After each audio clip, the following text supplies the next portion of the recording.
দর্শক আজকে আপনাদের সাথে শেয়ার করছি কদমপুলি পিঠার রেসিপি। এটা দেখতেই পাচ্ছেন দেখতে কতটা সুন্দর আর এটা খেতে কতটা সুস্বাদু হয় সেটা জানার জন্য অবশ্যই আপনাকে এই রেসিপিটি ফলো করে পিঠা বানিয়ে খেতে হবে। চলুন তাহলে দর্শক আমরা এখন এই চমৎকার পিঠা কদমপুলির রেসিপি দেখে নিই। প্রথমেই পিঠার পুর তৈরি করে নিতে হবে আর এর জন্য চুলায় একটি প্যান বসিয়ে দিয়ে সেখানে দিয়ে দিয়েছি 1 টেবিল চামচ ঘি। এরপর দিয়ে দিচ্ছি গোটা মশলা। গোটা মশলার মধ্যে আছে একটি তেজপাতা, দারচিনি এবং সাদা এলাচ। এটা একটু লাল লাল করে ভেজে নিচ্ছি। এরপর এখানে দিয়ে দিচ্ছি 2 কাপ কোরানো নারকেল। দর্শক দেখতে পাচ্ছেন আমি 2 কাপ কোরানো নারকেল দিয়ে দিলাম। এখন এটাকে একটুখানি ঝরঝরে করে ভেজে নিতে হবে। খুব বেশি ভাজবার দরকার নেই, শুধু পানিটা একটু টেনে এলেই হবে। দর্শক দেখতে পাচ্ছেন এটাকে ঘন ঘন নেড়ে চেড়ে দিয়ে ভেজে নিচ্ছি। এ পর্যায়ে দিয়ে দিচ্ছি গুড়। এখানে আমি আখের গুড় ব্যবহার করেছি আর হাফ কাপ পরিমাণ আখের গুড় দিয়ে দিলাম। এখন এই গুড়টাকে মেল্ট হওয়ার জন্য এটাকে ঘন ঘন নাড়ছি। দর্শক দেখতে পাচ্ছেন গুড়টা কিন্তু গলে আসছে। এ পর্যায়ে এর মধ্যে অ্যাড করছি কনডেন্স মিল্ক। এখানে আমি হাফ কাপ কনডেন্স মিল্ক নিয়েছি। যেহেতু কনডেন্স মিল্ক নেব তাই আমি গুড়টা কম করে নিয়েছি, কারণ কনডেন্স মিল্কেরও তো একটা মিষ্টি থাকে। এখন সবগুলো নেড়েচেড়ে করে ভেজে নিচ্ছি। এ পর্যায়ে চুলার ফ্লেমটা লো করে দিয়েছি। দর্শক দেখতে পাচ্ছেন এটা অনেকটা আঠালো হয়ে এসেছে। এ পর্যায়ে এটাকে নামিয়ে রাখতে হবে। আবারও চুলায় একটা প্যান বসিয়ে দিয়েছি, সেখানে দিয়ে দিয়েছি 2 কাপ পানি, 1 চিমটি লবণ। এই পানিটাকে বলক তুলে জাল করে নিচ্ছি।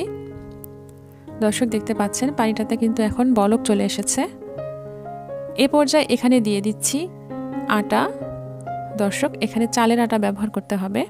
আমি প্রথমে 1 কাপ দিয়ে এটাকে নেড়ে চেড়ে নিচ্ছি এবং এর মধ্যে যে দলা দলা ভাব হয়েছে সেগুলো ভেঙে নিচ্ছি।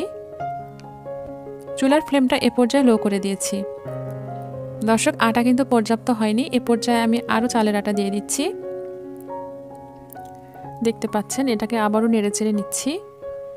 একদম গরম পানিতে দিলে হয় কি আটাটা ভালো সেদ্ধ হয়ে আসে এবং পিঠাটা অনেক নরম হয়।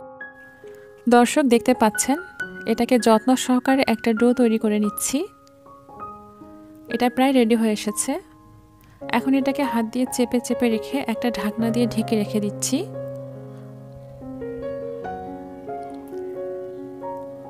এরপর যে ডোটা তৈরি করে নিয়েছি সেটাকে এখন বেলে নেব। বেলে নেওয়ার জন্য আমি সম্পূর্ণ অংশটা নেব না, এতে আমার পিঠা বানাতে অসুবিধা হবে।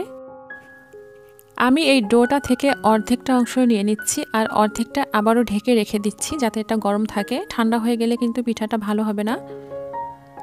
এখন এটাকে সুন্দর করে মথে নিয়ে আবার লম্বা করে নিচ্ছি আর তারপরে ছোট ছোট লেচি করে নিচ্ছি। দর্শক দেখতে পাচ্ছেন আপনারা যদি ছোট ছোট পিঠা বানাতে চান তাহলে লেচিগুলো ছোট করবেন। আমি মাঝারি সাইজের বানিয়েছি। তারপর দেখুন সুন্দর করে একটা বল বানিয়ে নিয়েছি এবং এটাকে একটা বাটির মতো করে নিচ্ছি। দর্শক দেখতে পাচ্ছেন এটা একটা বাটির মতো করে নিচ্ছি। এখন এর মধ্যে নারকেলের পুর ভরে নিচ্ছি। এখন এটা ভেতরে চেপে দিয়ে এর মুখটা আবার বন্ধ করে দেব। দেখুন আস্তে আস্তে উপরটাকে আবারও ছোট করে নিয়ে আসছি।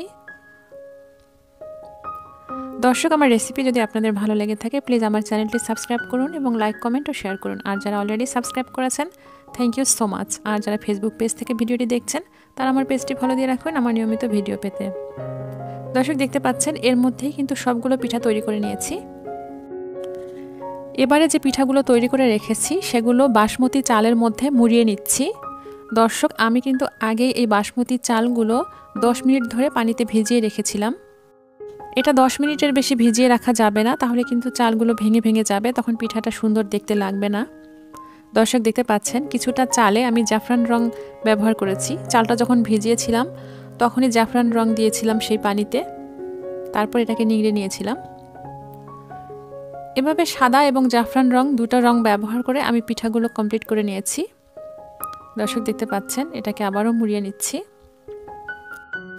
এ পর্যায়ে রাইস কুকারের যে ডিশ থাকে সেটাতে পানি দিয়ে চুলাতে বসিয়ে দিয়েছি এবং রাইস কুকারেরই যে স্ট্রেইনার থাকে সেটা দিয়ে দিয়েছি আর পিঠাগুলো একটা একটা করে এর উপর বসিয়ে দিচ্ছি। এ পর্যায়ে চুলাটা হাই ফ্লেমে জ্বালিয়ে দিয়েছি। দর্শক দেখতে পাচ্ছেন সবগুলো পিঠা এখানে বসিয়ে দিচ্ছি। এখানে পানির ভাপে যে বাষ্পটা উঠবে তাতেই কিন্তু এই পিঠাগুলো সিদ্ধ হয়ে যাবে। পিঠা এবং পিঠার সাথে যে বাসমতি চাল আমি মুড়িয়ে নিয়েছি সবগুলোই একসাথে সেদ্ধ হয়ে আসবে। এটা প্রায় 15 থেকে 20 মিনিট পর্যন্ত ভাপ দিতে হবে।